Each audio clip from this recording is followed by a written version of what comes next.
Bienvenido, maestro Mario Bensecri, a Proyecto Memoria. Muchas gracias por estar aquí con nosotros. Muchas gracias, Daniel. Es un placer estar contigo después de tanto tiempo que no nos veíamos. Así es.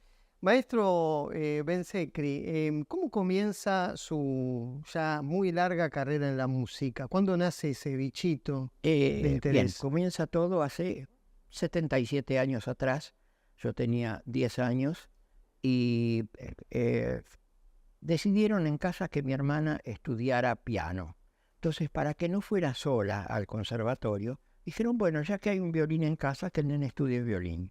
Era común en esa Era época, muy ¿no? Como común en una esa época. obligación En casi, todas las ¿no? casas había un piano o algún otro instrumento, y en casa había un piano y un violín. Así que yo empecé con el violín a los 10 años, empecé poco a poco con Sebastián Cambón, luego estudié con Elierko Spiller, llegué a tocar bastante bien, grabé disco con el trío estable de Rosario, con Efraín Paeschi y Pedro Farrugia, un disco que incluía el trío número 2 de Shostakovich y el trío número 2 de Llaneo, Luis Llaneo, que justamente mi primer contacto orquestal, no con orquesta, porque yo iba mucho al Colón, yo era muy melómano ya de chico, desde los 14 años que hacía la fila toda la noche para conseguir un abono más o menos bueno allá arriba de todo, en el Gallinero. Y a los 17 años yo entré en la recién formada, yo fui parte del grupo fundador, digamos, de Orquesta Sinfónica Juvenil de Radio del Estado, era entonces, no era todavía Radio Nacional. Esa orquesta era dirigida por Luis Llaneo y era una muy buena orquesta, tuvo elementos magníficos que luego estuvieron reflejados en orquestas no solamente de nuestro país, sino también de otros países. Antes de seguir adelante, el hecho de pertenecer a una familia de la colectividad judía, siempre tan asociada con la música, ¿tuvo una influencia o un significado importante para la elección? ¿O en realidad en Buenos Aires en esa época la afición por la música estaba muy, muy extendida? Yo nunca lo asocié a nada que no fuera la música en sí. No, nunca pensé en nada de eso. Ujú. No, porque en general hay muchos músicos judíos, especialmente en el campo del violín, ¿no? De una gran trascendencia a Claro, nivel pero eso universal. nace sobre todo en Rusia y en Polonia, donde los judíos estaban muy sojuzgados. Haifetz tuvo que pedir el padre un permiso especialísimo para poder llevar el hijo a estudiar a San Petersburgo, porque no lo dejaban por ser judío, y había un cupo de judíos para entrada en cada ciudad. Y eso que generaba un desafío especial, Claro, un digamos. desafío especial, y era una forma de ascenso social. Ujú.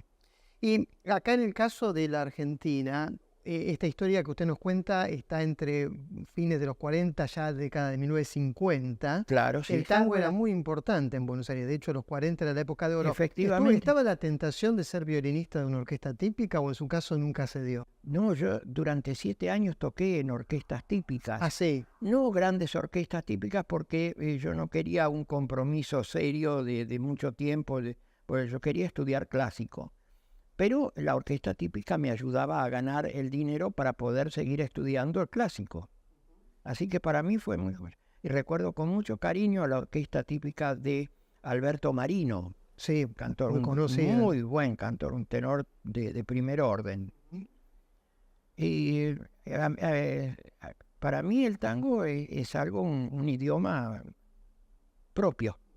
Hoy sigue existiendo este vaso comunicante, ¿no? Entre los músicos que hacen clásico, especialmente de cuerda, Efectivamente, y sí, sí. tocan tango, ¿verdad? Sí, Es sí, una sí. alternativa Sí, sí, laboral sí, es una también. alternativa laboral. Estábamos hablando entonces de la Orquesta Juvenil de Radio del Estado. ¿Y cómo fue el ingreso a esa orquesta? ¿Qué maestros Bueno, tuvo el allí? ingreso se hizo por concurso. Yo recuerdo que fue un concurso, pero tremendo, porque yo escuchaba preludiando cuando estábamos esperando para pasar a rendir el concurso. Este tocaba Paganini, aquel otro Brahms, el otro. Era un nivel enorme. Yo entré tocando el segundo de Bartók. Casi nada. Sí, sí. No, era muy alto nivel. Y así sonaba muy, muy bien. ¿Dónde se presentaba esa orquesta? En la Facultad de Derecho, al igual que la Orquesta Sinfónica de Radio del Estado. Bien, el ciclo legendario del Salón de Actos. Claro, sí, sí, sí.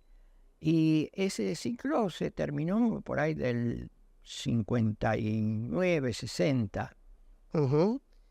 Y luego la facultad no tuvo prácticamente ninguna actividad musical hasta que la reabre la Sinfónica Juvenil Libertador San Martín, entonces, que fue creada por mí. Bien. Un poco a imagen y semejanza de lo que yo había vivido en la Orquesta Sinfónica Juvenil de Radio del Estado.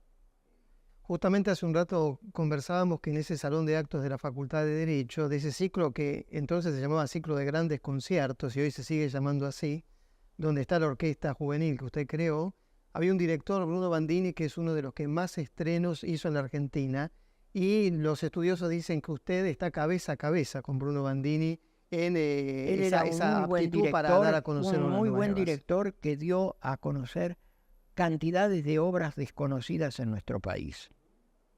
Yo lo admiraba mucho, iba siempre a los conciertos de la Facultad de Derecho, iba a la Facultad de Derecho, al Colón, por supuesto, no me perdía nunca la Filarmónica, la Sinfónica Nacional, y los domingos a la mañana no me perdía un concierto de la banda de la Policía Federal, que era extraordinaria, y que iba por distintos cines de la ciudad, el Cine Roca, el Cine Pueyrredón, etcétera, que hoy día son o bingos o templos Claro. evangélicos o supermercados en el mejor de los casos. Eso es uno de los aspectos que marcan, digamos, los cambios de época. Estamos hablando de 70 años de distancia. ¿En qué otros aspectos cambió la vida cultural en general y musical en particular aquí en Buenos Aires? En buenos y malos aspectos. En buenos aspectos en cuanto hay mayor fluidez en la difusión, pero en malos aspectos en que la música clásica prácticamente es inexistente en los medios masivos de difusión. Y no lo era en aquella época. No lo era en aquella época, yo me acuerdo, abría cualquier diario y tenía una página casi entera donde habían los 13 o 15 conciertos por día que se daban en la ciudad. Y uno tenía para elegir. Hoy día el ciudadano no tiene opción de elección.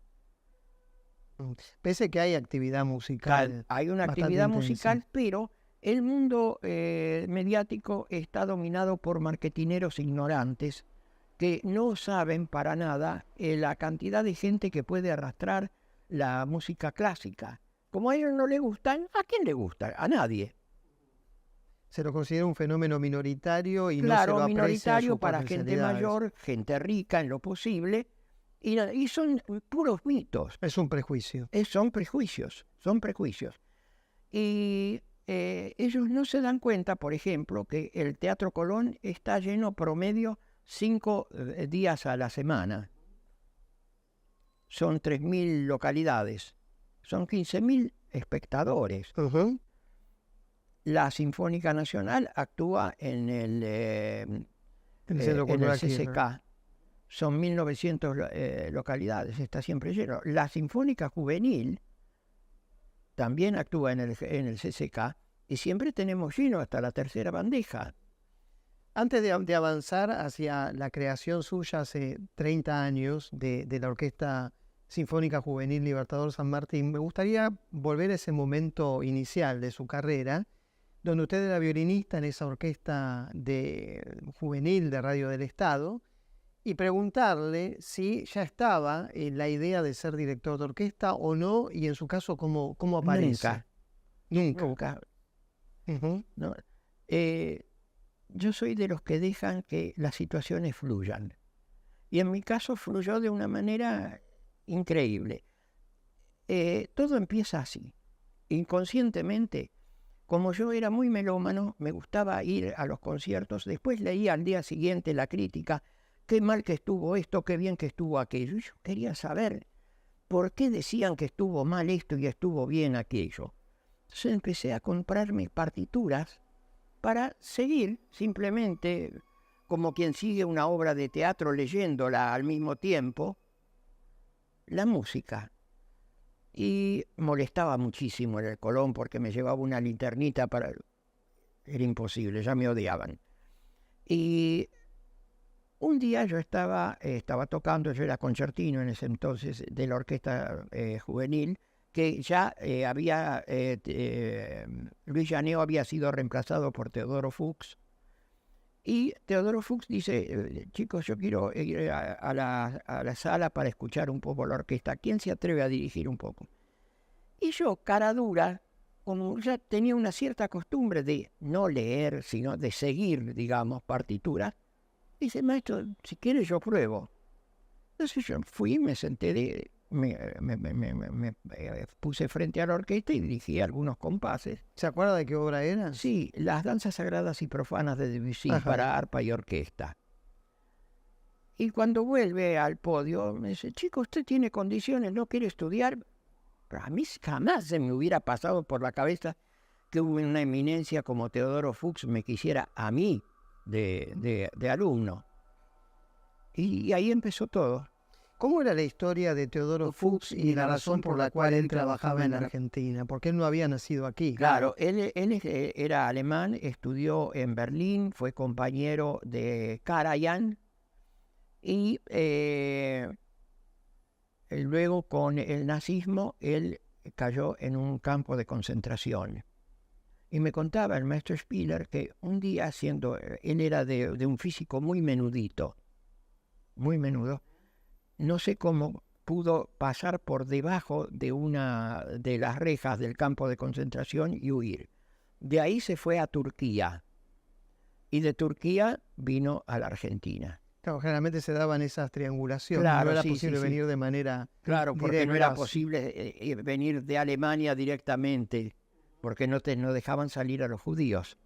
Y en ese momento de bifurcación, digamos, ¿no? ¿Estaba con el violín el sueño de ser un solista del instrumento o de ser un músico de orquesta? Y ahí se produce, digamos, un viraje en su carrera. Mi sueño era ser solista. Yo di de recitales, toqué la sonata de César Franck, el segundo de Bartók, lo toqué también con piano en público. Tocaba Las Brujas de Paganini, Caprichos, etcétera. Es decir, estaba en mis planes básicamente llegar hasta donde yo pudiera. Yo nunca me he puesto una meta rígida, sino que me pongo deseos y a veces se cumplen, a veces no. En relación a la dirección, ahí comienza, digamos, una carrera ya sostenida de estudio, de posibilidades de presentación. Y ahí ¿qué dificultades empiezo se yo a estudiar presentan? con Teodoro Fuchs. Al año yo empiezo a ser asistente de la orquesta y el maestro Fuchs viajaba bastante porque actuaba mucho en el interior y en el exterior y me dejaba entonces a cargo de la orquesta. Para mí fue una práctica invalorable. Luego de eso, una vez, recuerdo, él tenía unos conciertos en Perú y coincidía con la preparación de una ópera que se hacía en el Teatro Cómico, creo que era que se llamaba, para la organización de conciertos de cámara que dirigía la señora Clara Gorelov. Ajá. Una organización que yo recuerdo haber sido socio de esa organización pagando 15 centavos por mes. Porque era así, para los estudiantes ponían precios ridículos para que uno pudiera asociarse. Y escuchar el ciclo completo de los cuartetos de Bartók, por ejemplo, ahí. Y estábamos preparando una ópera que era de Pergolesi, el maestro de música, para esta asociación. Cimarosa. No. La de Pergolesi. La de Pergolesi. Hay otro maestro de música de Cimarosa, que es un unipersonal, diríamos. Sí. No.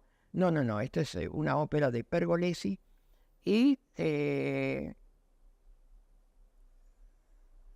yo preparé la orquesta porque él estaba en el exterior. Él vino, hizo un ensayo, el general y la representación, y salió todo muy bien. La gente estaba toda muy contenta y súbitamente aparece una posible repetición en el Teatro Auditorio de Mar del Plata. Bueno, a ver, los maestros internos, quienes habían preparado la ópera, que la conocían. Estaba, creo que Taurielo, no podía, estaba de apuntador en Wagner, creo. Y luego había alguien más que había intervenido, tampoco podía. ¿Y quién sabía la ópera? Y pensé que... Entonces, cautamente me pidieron que hiciera un ensayo con una especie de general o pregeneral, y se vino la directiva de concierto de cámara a ver qué desastre hacía este chico. Y el resultado es que mi estreno como profesional, porque yo había ido dirigiendo en uno que otro concierto alguna obra, unas piezas para cuerdas de Hindemith, etcétera, en varios conciertos. Pero esto ya era una responsabilidad mayor, una ópera además con cantantes y de nombre. Recuerdo que estaba Víctor de Narqué, no recuerdo la soprano, que era muy buena también. Y aquí esta experiencia como director de ópera, que siempre se considera que es distinta de la de ser director sinfónico, ¿son realmente dos especialidades? ¿Cómo convivieron en su caso? Son diferentes especialidades, pero yo hago ambas especialidades. Estoy más volcado a lo sinfónico, pero con la juvenil, para mí, dentro del plan de estudios que significa lo que tienen que tocar los chicos en la juvenil, yo incluyo una ópera por año, siempre. Así es como hemos hecho Nabucco, Aida, Caballería y varias otras. También en un momento de su carrera usted fue director musical del Ballet del Colón. Exactamente. Y eso también es una especialidad. ¿Cómo funciona? Porque es algo que Claro. no se reeditó después de esa manera, ¿no? Porque en esos casos es como música muscular.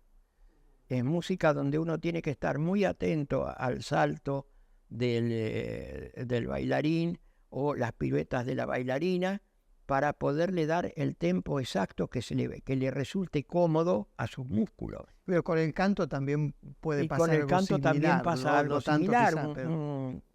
Un cantante aparece en una función, puede ser nervioso y canta todo más rápido que lo que cantó siempre. O lo contrario, de repente se siente muy pleno y empieza a tirar hacia atrás todo para sentirse más expresivo. Y uno tiene que ir con él y tratando de guiarlo siempre, de volver al lugar debido. Bien. Cuando uno lee su biografía, aparecen algunos nombres rutilantes con los cuales usted tuvo contacto. Voy a mencionar dos para que usted nos comparta sus recuerdos de ellos. Uno es Pierre Dervaux, en París, y el otro es cuando usted gana el concurso Mitrópolos y tiene contacto con Leonard Bernstein. ¿Cómo fueron esas dos personalidades en su caso? Pierre Dervaux era una personalidad dura, pero muy afable, pero era el típico mandarín francés. El profesor francés en esa época no admitía ningún tipo de observación o de repregunta, sino que lo que quería era el acatamiento. Pero era muy buen profesor y yo aprendí muchísimo con él. También estudié con Igor Markevich, a quien le debo también muchas de mis enseñanzas. ¿Tenía el mismo perfil así también o era más totalmente flexible? Opuestos. Totalmente opuestos. Totalmente opuestos. Y entre los dos yo tuve que ir, una vez que terminé mis estudios, que yo tuve la licenciatura en la École Normale de Musique, con Dervaux, porque si Dervaux llegaba a enterarse, siendo yo alumno de él, que había ido a hacer un curso con Markevich, al año siguiente me echaba. Ajá, ya había sucedido con otros. Así que sabíamos lo que se podía y lo que no se podía. Mientras que Leonard Bernstein, una personalidad muy abierta, muy generosa, muy ocupado. El contacto no fue tanto como yo hubiera deseado, porque él volaba siempre de un lado para otro, pero una persona maravillosa que sabía mucho de música, tenía un oído estupendo y siempre daba el consejo justo. ¿Qué opinión le merece la música que compuso Bernstein? Es música maravillosa. Me encanta, me encanta. Yo quería hacer para el centenario ahora de que se cumplió de Bernstein la suite de West Side Story y no pude por el monto que pedía la editorial por el alquiler del material, que fue prohibitivo. Usted que estrenó tantas obras y que, bueno, ya vamos a hablar de uno de los grandes proyectos de su vida, que fue la Orquesta de Cámara Mayo, ¿no? Pero imagino que esta filosofía de dar a conocer nuevas obras ha sido una constante en su carrera. ¿Qué es lo que más aparece como un obstáculo a la hora de estrenar nuevo repertorio? ¿El temor a que el público no lo acepte? ¿Los costos a nivel de derechos, como recién mencionaba? ¿El esfuerzo para los músicos? ¿Cuáles son los Es un poco problemas? todo. Es un poco todo. Por un lado, yo muchas veces he tenido que sacar de programa obras porque el presupuesto no nos daba para alquilar el material, lo cual es una pena. Pero que es lógico, porque los compositores viven de eso. Uno, cuando le paga la editorial, una buena parte de lo que le paga la editorial va al compositor, y ese es su medio de vida. Antes, en la época de Haydn y Mozart, el compositor era un empleado de palacio, comía con los sirvientes, y muchas veces, inclusive en el Palacio de Esterházy, había rosetas donde en el piso para que la orquesta tocara abajo, mientras arriba estaban cenando y de abajo venía la música de fondo. Funcional. Como quien pone una radio a funcionar. Exacto. Mientras música funcional, o esos bares que te ponen música que Totalmente. te impide conversar. Sí.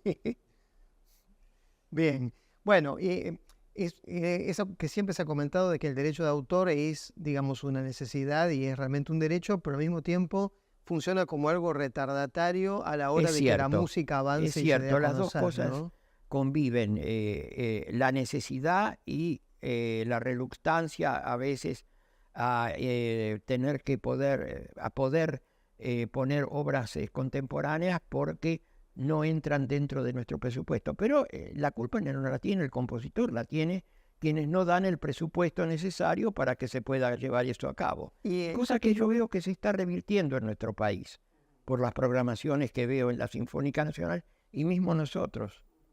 Y en cuanto al temor de que el público no lo acepte porque es algo nuevo, porque es algo con lo que está poco familiarizado, o el mismo músico, tenemos dos cosas en ese aspecto.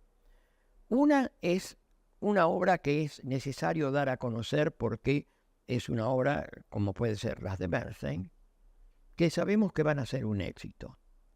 Otras obras que son una apuesta al futuro o a la nada. Experimentales, digamos. Pueden ser experimentales, pueden ser...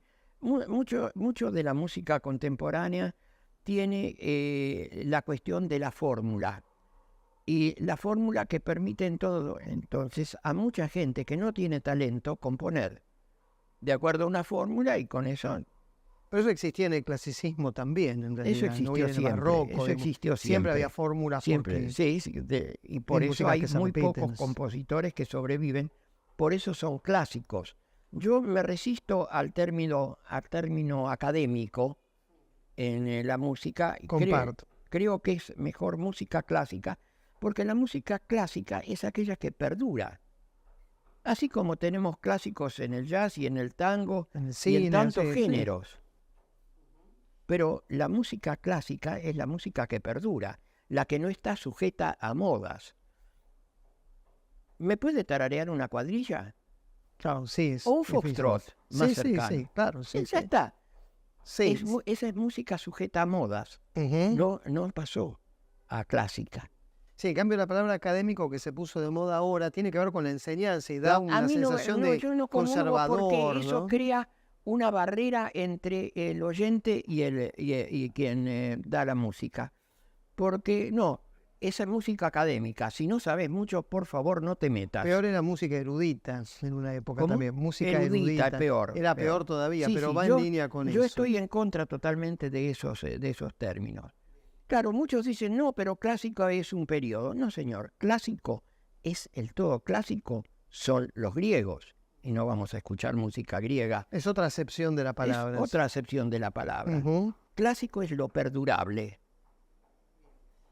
Siguiendo adelante con esta formación suya internacional, ¿de qué época estamos hablando? ¿De los años 60? 60, 70 ya. Yo estudié con Derbo entre 66 y 68, gracias a una beca del gobierno francés, a la cual estaré eternamente agradecido. Y luego, en el 70, gané el concurso Dimitri Mitrópulos, en el 71 el premio Raniero III de Mónaco, y fui asistente de la orquesta Gulbenkian antes de ganar el concurso. Ujú. Estuve 3 años en Lisboa. De hecho, mi primer hijo nació en Lisboa. Ujú. Y fue durante 18 años apátrida, porque para los Claro.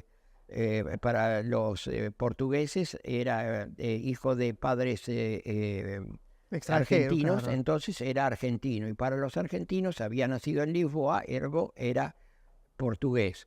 Y no, él viajó durante todos esos años con nosotros con un pasaporte de hijo de argentino. Ujú. ¿Estaba en ese momento la idea de quedarse a vivir en el extranjero? De hecho, digamos, usted y su familia vivieron afuera y trabajaron, pero de quedarse definitivamente, ¿o siempre estaba la idea de volver o iban y volvían? ¿Cómo Estaba un funcionaba? poco la idea entre quedarnos y volver. Y cuando yo empecé a ver los peligros en esa década, estamos hablando del 70 ya, de la enseñanza, mis chicos ya tenían 3 y 4 años, estaban entrando ya en edad escolar.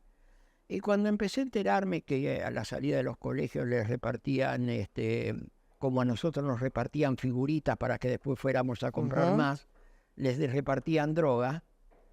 Entonces, Pero en esa época ya. en esa época, ¿Sí? sí, eso fue decisorio. Ujú. Ahí yo decidí que íbamos a estar mejor acá. No siempre fue así, pero yo estoy muy contento de la decisión que tomé.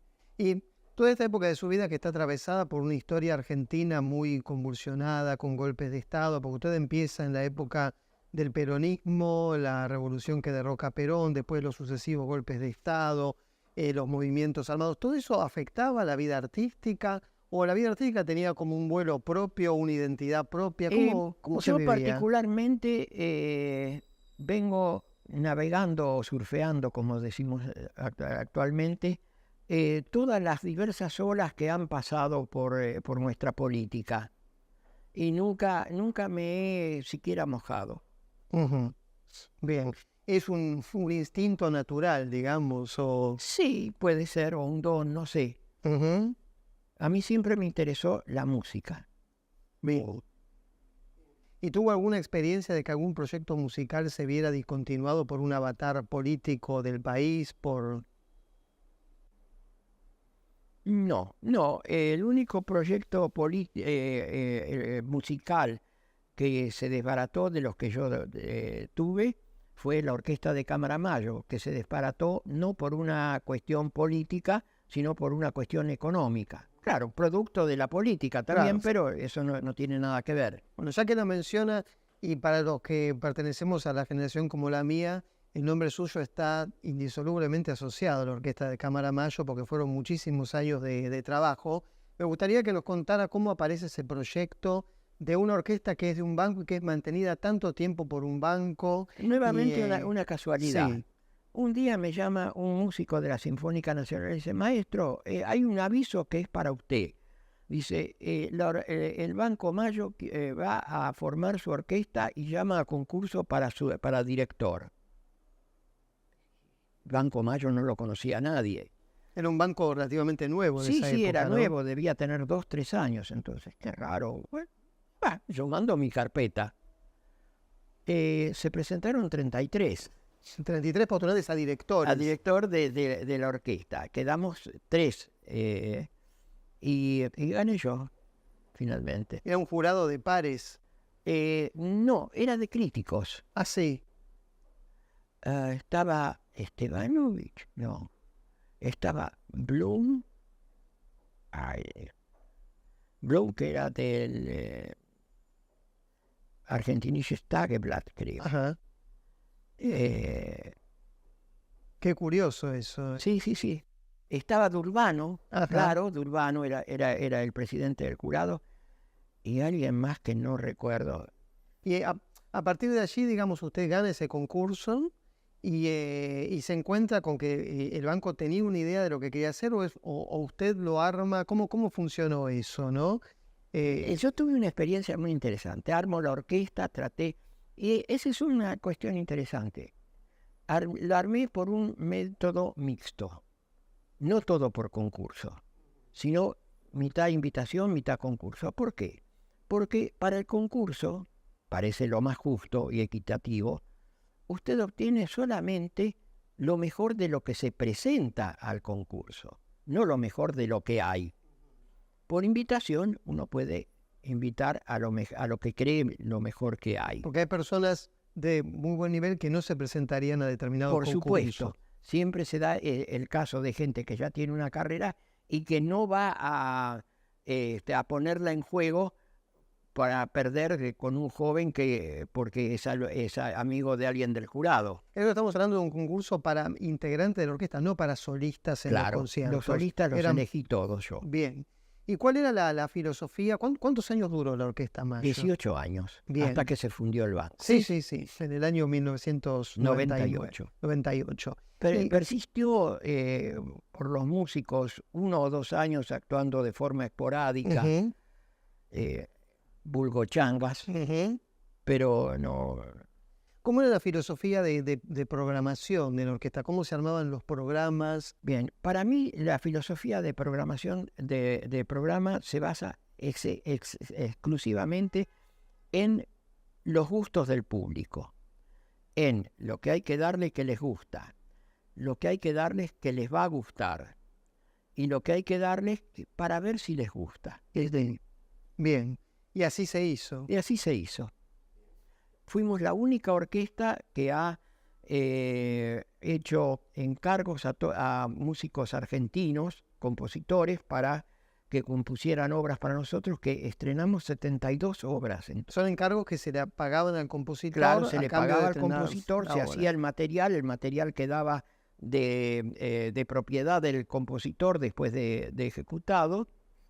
Era una total novedad en nuestro país. ¿Cuáles son los hitos, por así decir, en tantos años que usted recuerda de la Orquesta de Cámara Mayo? ¿Conciertos o artistas que hayan pasado que lo hayan Recuerdo un marcado? concierto por la democracia en la 9 de julio con Alberto Lisi, con, no sé, 300 o 250.000 personas. Ujú.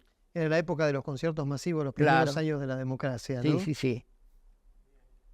¿Y algunos artistas que hayan pasado en parte, además de Alberto Lisi? Bueno, Rostropovich, lo dirigí en el Colón con la orquesta. Una maravilla, una maravilla. Y el trompetista famoso francés, Trompetista Maurice André. Maurice André también. Rampal también, ¿no? Rampal Jean-Pierre también. Rampal. Muchísimos artistas de gran nombre hemos tenido. Y también teníamos el concurso argentino de música, porque Ajá, queríamos estimular a los jóvenes. Ujú. Y de esos concursos salió Pablo Sarabí, Barile, tantos músicos que han hecho una gran carrera. Sol Gavetta, que hoy día es una de las más grandes estrellas del violonchelo mundial. Ella ganó cuando era una nena de 10 años y tocaba con algo que parecía un cello, más bien parecía una viola con una aguja de tejer puesta para puntal, porque ella era pequeña todavía. Ahora que usted está haciendo referencia a las generaciones más jóvenes y a todo lo que significó ese proyecto para esas generaciones, en particular me acuerdo del concierto de Sol Gavetta, que creo que hizo el concierto de Haydn, el Do Claro, mayor, sí. en el auditorio de Belgrano. Eso sí lo recuerdo. Me gustaría que nos contara otra faceta de su carrera que se continúa en este lugar al que estamos llegando, que son los 30 años de la Orquesta Juvenil San Martín, ¿Qué es su relación con el movimiento o el sistema de orquestas juveniles de Venezuela o de México? ¿Cómo aparece eso en su vida y qué significado tiene? Un día me llaman del Mozarteum argentino. Dicen, mire maestro, acá hay un director de una orquesta juvenil de Venezuela que quisiera tomar contacto con los directores de acá y pensamos en usted. Digo, bueno, dígale que venga a verme, le dije dónde estábamos ensayando para que viniera a ver un poco del ensayo y luego tomar un café en el intervalo. Y así conocí al maestro Abreu. Dicho sea de paso, me comentó que uno de mis queridos colegas lo había plantado, nunca le había dado la entrevista. Y de ahí surgió una invitación para ir a dirigir la Simón Bolívar. Bueno, yo no ¿Qué sabía. época estamos hablando? 85, 84, 85. O sea, para esa época ya el sistema venezolano estaba armado. Ya tenía 10 años de vida. Bueno, una orquesta juvenil de Venezuela. Yo tenía prejuicios. Cuando llego allá, me encuentro con una orquesta increíble.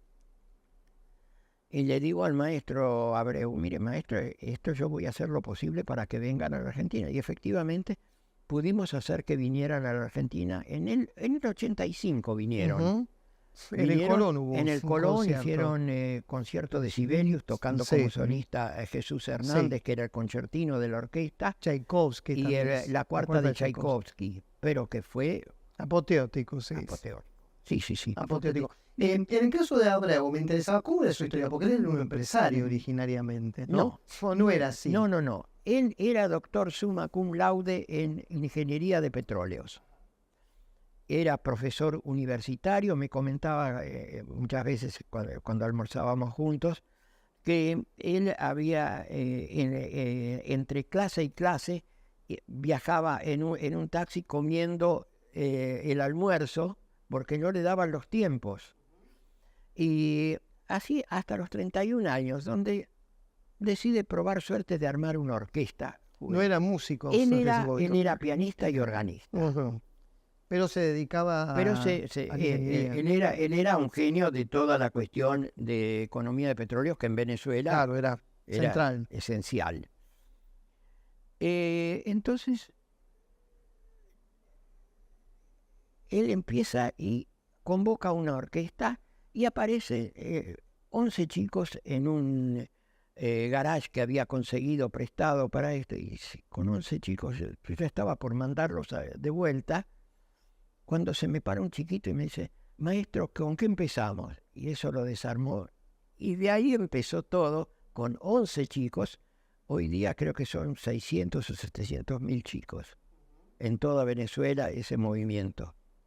Y además esto tiene réplicas en otros países de América Latina, antes de que llegara a la Argentina. En la Argentina tenemos, por ejemplo, el coros y orquestas, el programa de coros y orquestas de la provincia de Buenos Aires, que dirige un joven muy bueno, salido de las orquestas infantiles, Agustín Andrade, y que hoy día tiene 112 orquestas y coros en toda la provincia de Buenos Aires. No solamente orquestas iniciales o juveniles o infantiles, sino que ya hay orquestas que han pasado a ser profesionales. Vale decir, se empezaron en una ciudad, empezaron a crecer y luego la ciudad los tomó como la orquesta propia de la ciudad. Hoy día, Chascomús, Dolores, Berisso, Florencio Varela y San Isidro tienen orquestas profesionales pagadas por los municipios de cada ciudad, y eso es un enriquecimiento enorme. Que no se hubieran formado sin esta iniciativa. Y me comentaba la directora de Dolores, que fue alumna mía, que hace 17 años, cuando se inicia este movimiento en la provincia de Buenos Aires, no había en Dolores una persona, ni mayor ni menor, que tocara un violín. Hoy día tienen 3 orquestas. El proyecto de la Orquesta Libertador San Martín, que se superpone con el de la Orquesta Mayo, porque cuando usted Claro, lo sí. piensa, En- pues la Orquesta Mayo estaba Estaba en pleno, funcionamiento. ¿Tiene que ver con esta experiencia previa? ¿Cómo se ensambla una cosa con otras? Tiene que ver con eso y tiene que ver con un llamado del maestro Abreu, que yo venía de dirigir conciertos en Venezuela y hacer cursos, porque yo iba siempre también para hacer cursos para directores de orquesta, porque allá tenían el problema que tenían más orquestas que directores. Entonces había que formar directores rápidamente para lograr buenas orquestas. Yo había vuelto hacía un mes, me llama, era el mes de febrero, el maestro Abreu, y me dice, maestro, mire, acá yo estoy con unos chicos de la Argentina que me comentan que se han quedado sin orquesta, se había cerrado la orquesta de Radio Nacional y se había cerrado una orquesta federal que duró muy poco y no tienen dónde practicar. ¿Usted se anima a crear una orquesta juvenil? Digo, sí, cómo no, maestro, dígale a ellos que vengan a hablarme y vamos a coordinar todo. Dicho y hecho, a las 2 semanas vienen los chicos a casa, empezamos a planificar todo y yo quise planificar con fechas. Y le dije, miren, para tal fecha vamos a hacer el primer concierto. ¿Ustedes cuántos chicos creen que pueden venir? Y calculamos 75. El primer ensayo eran 27. Para el primer concierto ya eran 94. Y esto además se vincula con el Salón de Actos de la Facultad de Derecho y ese ciclo del que hablábamos hace un rato. Entonces, cuando empezamos a ver lugares posibles de ensayo y de actuación, yo les tiré varias ideas y les dije, miren, vayan a ver al Colegio Nacional Mariano Moreno, donde yo había cursado el secundario, que tiene un lindo salón de actos y podemos tal vez ensayar. Y dicho y hecho, se pudo ensayar ahí. En los primeros 2 años ensayamos ahí. Y el primer concierto se hizo en el club italiano que está frente al Parque Rivadavia. Y luego le dije, y empiecen a ver, a tirar cables para la Facultad de Derecho. En mi época se hacían conciertos fabulosos allá y hoy día está cerrada. Dicho y hecho, se hizo. Bien, y así llegamos a los 30 años, que me gustaría que desde el año 94 hasta el año próximo, donde se van a cumplir los 30 de actividad ininterrumpida, ¿verdad? Ininterrumpida. Sí. ¿Cómo fueron? Porque fue cambiando la configuración de esa orquesta. Me acuerdo en las primeras épocas cuando usted hablaba de que era una orquesta privada. Privada de todo. Privada de todo, en la época de las privatizaciones y luego encontró cobijo en cierta estructura del Estado. Bien. De becas. ¿Cómo fue eso? La cuestión es así. Creamos la orquesta. Cuando una semana antes del primer concierto yo llamo al maestro Abreu, que era entonces, por ese entonces era ministro de Cultura, porque también él hizo una gran carrera política. Él había sido diputado también antes. Le digo, maestro, mire, para tal fecha vamos a dar el primer concierto de esta orquesta que usted me pidió. Ah, yo voy. Eso fue todo. Y se apareció acá. Eso obligó al secretario de Cultura de la Nación a venir también al concierto, porque venía el ministro de Cultura de Venezuela, él no podía faltar. Los que le cuento de los discursos, teníamos todo a nuestros pies. A los 15 o 20 días cambiaron el secretario de Cultura, quedó todo escrito en el agua y no hubo nada. Entonces ahí empezamos a trabajar. Y esa orquesta se mantuvo durante 18 años sin ningún aporte, ni estatal ni privado, salvo algunos profesores que de vez en cuando nos mandaba el Mozarteum para que dieran algunas masterclasses, y un juego de timbales y de contrabajos y también de bombo que nos donó la UNESCO por una gestión del maestro Abreu. Justamente. Era el único apoyo que tenían en el ámbito de la Facultad de Derecho. Claro, y tener el ámbito, pero había que cubrir muchos gastos porque los fletes para los grandes instrumentos, los timbales, los contrabajos, los violonchelos, etcétera, la fotocopia para las partes, para todos los chicos, para que pudieran llevarse para estudiar a casa, todo eso hacía que tuviéramos muchos gastos. Entonces yo pedía al público, le decían, miren, recuerden que todos nuestros conciertos son de entrada gratis y pública, y salida todo lo que puedan. Y a la salida la gente colaboraba generosamente y nunca llegamos a estar en rojo. ¿Cómo se produce la transición hacia una orquesta Perdón. de becarios? Nunca llegamos a estar en rojo porque cubríamos esos gastos, pero nadie en la orquesta, ni el último de los segundos violines, ni yo, percibíamos un centavo durante esos 18 años. Un día recibo un llamado, y yo había hablado con mi esposa y le había dicho, mira, yo creo que este es el último año, la orquesta ya tenía 18 años, es muchos problemas, cada vez más mayores. Y dice, espera, vamos a ver, quédate tranquilo. Y justo al mes o mes y medio me llama de la Secretaría de Cultura José Luis Castiñeira de Dios, entonces director nacional de Artes. Y me dice, mira, Mario, porque nos conocíamos y nos teábamos, un ministro fue a Venezuela, le mostraron la Simón Bolívar, vino acá y dijo, quiero una San Martín. Y yo le expliqué, que me dice él, que la San Martín ya existía. Así que venite al ministerio para ver cómo hacemos para su entrada en el ministerio. Y esa entrada iba a ser mucho más ordenada de lo que finalmente fue, porque lógicamente después de unos meses cambió y no pudo terminar todo el trabajo que había iniciado. Pero de esa manera entramos nosotros en el Estado. ¿Y qué significó eso? Significó que ahora los chicos cobraban una beca, pero también que teníamos un cuerpo docente.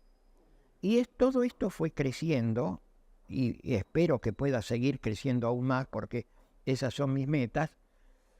De 55 chicos que teníamos en el primer año, que era lo que teníamos de la Libertador, que pasó a llamarse Orquesta Sinfónica Nacional Juvenil, Orquesta Sinfónica Juvenil Nacional de José de San Martín. Y teníamos 6 profesores, y luego en este momento ya hemos llegado a 86 becarios y 13 profesores, uno por cada fila de instrumentos. Y de esa manera ellos tienen ahora toda una cuestión didáctica que está ahora apoyada por la Universidad Nacional de las Artes, puesto que a partir del año próximo todos los integrantes de la orquesta van a poder acceder mediante el trabajo que realizan en la orquesta, más 3 materias no presenciales, es decir, a distancia, de la UNA, acceder a un título universitario de pregrado, como es la Tecnicatura en Instrumentista de Orquesta. Ese título es muy lindo para colgarlo, mirá mamá, mirá papá, de lo que conseguí, pero también si entra en una orquesta del Estado, le significa un 25% más de sueldo por título. ¿Se puede decir que a lo largo de estos 30 años, lo que usted soñaba de lo que una orquesta juvenil puede darle al futuro profesional de la música se ha ido cumpliendo, o hay todavía muchas cosas por saldar? Se ha ido cumpliendo plenamente. Siempre tenemos más para buscar. A mí me gustaría tener un sistema de promoción de los compositores mediante encargos, pero son cosas que con el tiempo van a llegar. En este proceso de vinculación con los orquestas juveniles, me imagino que habrá tenido contacto con Gustavo Dudamel. Pues, por supuesto, yo Gustavo Dudamel lo conocí cuando tenía 14 años él, y tocaba en los primeros violines de la orquesta de Barquisimeto. Luego se lo llevó Abreu a Caracas, y él se desarrolló de una manera magnífica. Él es realmente un genio. Es equiparable, yo diría, con Leonard Bernstein. fácilmente. Por su personalidad, Por además. su personalidad y por sus características. Es algo que él no compone. Sí, Compone, sí. ha compuesto música para una película, creo que Simón Bolívar, pero no es algo a lo que se dedique plenamente. Maestro, antes de terminar nuestra charla, y ya que hablamos de composición, usted tiene su hijo mayor, Esteban, Es que el menor. es el mayor, perdón. mayor, sí, que es compositor. Me gustaría que nos hablara de su familia, de quién fue su mujer y de sus 2 hijos y Bien. de su nieto. Mi esposa, que falleció lamentablemente el año pasado, fue una compañera increíble. Ella me apoyó en todo lo que yo quise hacer. Yo la incorporé en muchos proyectos también y trabajamos juntos. Por ejemplo, ella era la coordinadora y encargada de prensa de la Orquesta de Cámara Mayo. Y después pasó también a ser la coordinadora y directora de la Orquesta Juvenil Libertador San Martín. Ella fue una personalidad importantísima para el desarrollo de muchas actividades. Ella organizaba conciertos y conferencias en la Universidad KS y así dio la oportunidad a muchísimos jóvenes de hacer sus primeras presentaciones. ¿Cuántos años estuvieron juntos? 62 años, un privilegio. Bueno, y el fruto más importante de ese recorrido, que son los hijos, que están vinculados, uno de una manera más directa con la música, pero otro también de alguna manera. Me gustaría que nos contase acerca de ellos. Bien. Esteban es compositor y está mal que yo lo diga, pero es de fama mundial. Ahora estaba muy contento ayer porque le avisaron del Colón que el 10 de agosto próximo le estrenan el concierto para piano, que tuvo un éxito. Yo estuve en New York cuando él lo estrenó con Dudamel y Sergio Tiempo tocó el piano. Fueron 6 conciertos, incluidos el ensayo general con público, donde siempre al terminar el público estaba de pie gritando y aplaudiendo.